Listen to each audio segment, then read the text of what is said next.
آگے بڑھتے ہوئے آپ کو بتائیں کہ HEC کے زیر اہتمام اقرا یونیورسٹی اور IBA سکھر کے تحت prime minister youth program and maintain boys and girls کا آغاز ہو گیا ہے۔ ٹرائلز کے موقع پر پاکستان نمبر 1 بیڈمنٹن کھلاڑی محور شہزاد اور علی مہدی بھی موجود تھے۔ اس موقع پر HEC کے ڈائریکٹر اسپورٹس جاوید علی میمن، اقرا یونیورسٹی کے ڈائریکٹر اسپورٹس ڈاکٹر شراز الحسن موہانی، سکھر IBA کے اسد حسین شیخ نے بھی شرکت کی۔ اس موقع پر شرکا کا کیا کہنا تھا، یہ آپ کو بھی سنواتے ہیں۔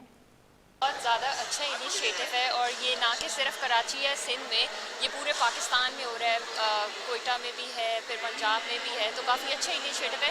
اس سے جو ہمارا جو ٹیلنٹ ہے جو گراس روٹ لیول پہ وہ سامنے آئے گا اور ہمیں پتہ چلا کہ ہمارے جو ٹیلنٹڈ پلیئرز ہیں کون سے، اور پھر ہم ان کے اوپر اور زیادہ محنت کر سکتے ہیں تاکہ ان کو گروم کریں اور وہ پھر پاکستان کو انٹرنیشنل لیول پہ ریپرزینٹ کریں۔ We are with the youth.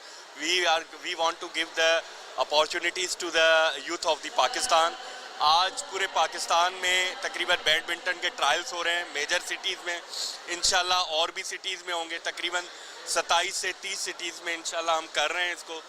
اور میں اس سلسلے میں جو ہے اپنے چیئرمین ڈاکٹر مختار صاحب کا شکریہ ادا کروں گا، جن کی کنٹینیوس سپورٹ جو ہے ہمارے ساتھ رہی ہے۔ اور یہ جو ایونٹ ہے PMYP کا، Pakistan prime minister youth programme, اس کو جو ہے وومن کو ہم لوگ اقرا یونیورسٹی دیکھ رہی ہے، سپروائز کر رہی ہے۔ یہ ایونٹ جو ہے اس میں 15 to 25 ایئرز آف ایج کے اسٹوڈنٹس جو ہیں وہ شامل ہیں، اور اس میں ہم جو ہے وہ ان کی کیٹیگری رکھ رہے ہیں 15 ایئرس سے 18 ایئرس، اور پھر 18 ایئرس سے 22، اور پھر 22 سے 25۔ یہ 3 ڈفرینٹ کیٹیگریز میں ہم اسٹوڈنٹس کو یہاں پہ ٹیلنٹ ہنٹ کر رہے ہیں۔